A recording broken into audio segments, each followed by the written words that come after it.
नमस्कार मित्रों, स्वागत है आपका महाकाव्य में। आज मैं आपसे एक सवाल पूछने वाला हूं, लेकिन सावधान रहिएगा, यह सवाल आसान नहीं है। सोचिए, एक स्त्री पूरी राज्यसभा के सामने खड़ी है, उसके वस्त्र खींचे जा रहे हैं, वह न्याय मांग रही है। राजा सामने बैठा है, गुरु सामने बैठे हैं और सबसे आगे बैठा है महाभारत का सबसे महान योद्धा भीष्म पितामह, लेकिन कोई नहीं उठता। तो सवाल यह नहीं है कि द्रौपदी का अपमान क्यों हुआ। सवाल यह है, जब धर्म जीवित था तो धर्म का रक्षक चुप क्यों रहा। अगर आपको लगता है कि भीष्म गलत थे तो यह वीडियो पूरा देखिए, क्योंकि सच्चाई आपको असहज कर देगी। हस्तिनापुर की राज्यसभा, हजारों स्तंभ, स्वर्ण जड़ित सिंहासन और बीच सभा में युधिष्ठिर जुआ हार चुके हैं। पहले राज्य, फिर स्वयं को, और अंत में द्रौपदी दुशासन आदेश पाता है।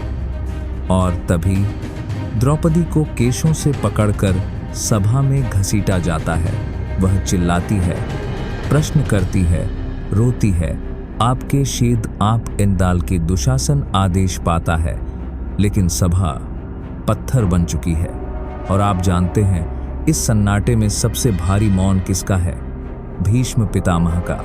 अब यहीं पर हर दर्शक के मन में एक सीधा सवाल उठता है, भीष्म उठ क्यों नहीं गए? उन्होंने दुशासन का हाथ क्यों नहीं रोका? क्या उन्हें स्त्री का अपमान दिखाई नहीं दे रहा था? रुकिए, अगर आप यही सोच रहे हैं तो आप वही गलती कर रहे हैं जो हम सब सदियों से करते आए हैं। हम परिणाम देखते हैं पर बंधन नहीं देखते। भीष्म कोई सामान्य व्यक्ति नहीं थे, वे गंगा पुत्र थे। इच्छा मृत्यु का वरदान था।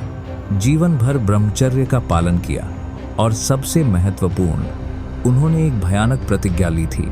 वह प्रतिज्ञा थी, मैं हस्तिनापुर के सिंहासन की रक्षा करूंगा, राजा चाहे जैसा भी हो। अब यहीं से महाभारत की त्रासदी शुरू होती है। जब राजा धर्मी हो तो यह प्रतिज्ञा पुण्य बनती है, लेकिन जब राजा अंधा हो जाए, सत्ता अधर्मी के हाथ चली जाए, तो वही प्रतिज्ञा जंजीर बन जाती है। और भीष्म उस जंजीर से बंधे हुए थे। वे जानते थे यह अधर्म है, लेकिन वे यह भी जानते थे अगर वे उठे तो राजधर्म टूटेगा। अब यहाँ एक खतरनाक सवाल उठता है, क्या राजधर्म मानव धर्म से बड़ा है? शास्त्र कहते हैं नहीं, लेकिन जीवन कहता है निर्णय आसान नहीं होते। भीष्म जीवन भर धर्म के नियमों में जिए थे और उसी धर्म ने उस दिन उन्हें मौन रहने को मजबूर किया। द्रौपदी ने रोना नहीं चुना, उसने प्रश्न चुना। वह बोली, पहले युधिष्ठिर स्वयं को हारे, फिर मुझे दांव पर लगाया, तो क्या वे मुझे हार सकते थे? सभा सन्न। भीष्म ने उत्तर दिया, धर्म सूक्ष्म है, मैं इसका उत्तर नहीं दे सकता। यह स्वीकारोक्ति भीष्म की कमजोरी नहीं थी, यह धर्म की असफलता थी। लोग कहते हैं सब चुप थे, यह पूरी तरह सच नहीं है। विदुर बोले थे, उन्होंने कहा यह अधर्म है, लेकिन जब सत्ता सत्य को सुनना ही न चाहे तो शब्द भी हार जाते हैं।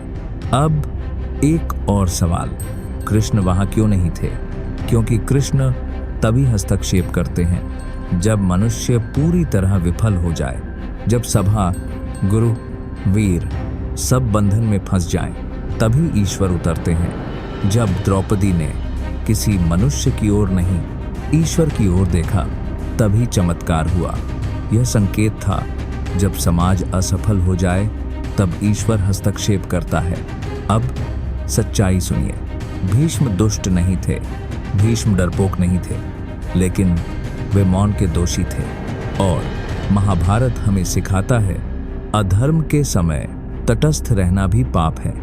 आज भी हम अन्याय देखते हैं और कहते हैं यह मेरा मामला नहीं है। यही मौन समाज को कुरुक्षेत्र बना देता है। अब मैं आपसे पूछता हूं, अगर आप उस सभा में होते और आपके सामने द्रौपदी खड़ी होती, तो क्या आप भी चुप रहते? नीचे कमेंट में सच लिखिए, वीडियो को लाइक करें और ऐसे ही गहन महाकाव्य विश्लेषण के लिए महाकाव्य को सब्सक्राइब करें। जय श्री कृष्ण।